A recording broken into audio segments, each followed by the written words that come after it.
আমরা জাতীয় সংসদের অধিবেশন আহ্বান নিয়ে কবে করা যায় আলোচনা করেছি। এটা নির্ধারণ হয়েছে যে রাষ্ট্রপতি অধিবেশন আহ্বানের যে প্রজ্ঞাপন সেটা যেদিন সেশন হবে তার 15 দিন আগে কমপক্ষে প্রজ্ঞাপন করতে হয়।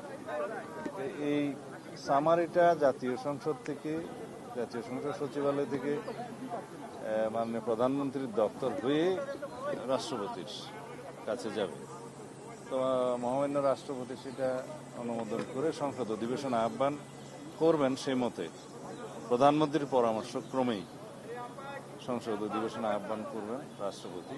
সেটা নির্ধারণ হয়েছে 12 তারিখে মার্চের সংসদ অধিবেশন আহ্বান করা হবে এবং সেই অধিবেশনে কি কি কর্মসূচি থাকবে, কার্যসূচি, অর্ডার অব দি ডে, সে বিষয়ে আলোচনা হয়েছে।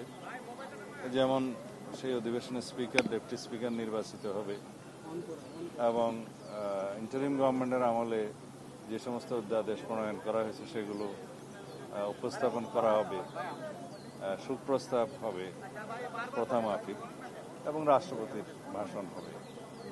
আর অন্যান্য যে সমস্ত বিষয় থাকবে সেগুলো পার্লামেন্টের রেগুলার যেগুলো জব সেগুলো। এই আলোচনা সেটা নির্ধারিত হয়েছে।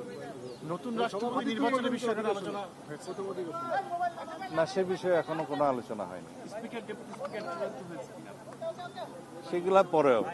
মাননীয় স্পিকার, গতকালকে আদাবরে আমরা দেখেছি আদাবরে আমরা দেখেছি যে মানে এক ধরনের সন্ত্রাসী কর্মকাণ্ড হয়েছে একবারে গার্মেন্ট একটা অফিসে ঢুকে। এই ধরনের কর্মকাণ্ডগুলোকে আপনার এরকম একটা সংবাদ আমাদের কানেও এসছে। আমি এটা খোঁজ নিতে বলেছি, তদন্ত করে আমাদেরকে রিপোর্ট সাবমিট করতে বলেছি। যদি সেরকম কিছু হয় এটা আমরা এই সমস্ত বিষয়ে কঠোর ব্যবস্থা নেব। পরিবর্তন আসতে পারে, সেটা কি শীঘ্রই আসবে নাকি আরো দেরি হতে পারে? না, কিছু পরিবর্তন তো আসবে, একটু সময় দিলে আর কি।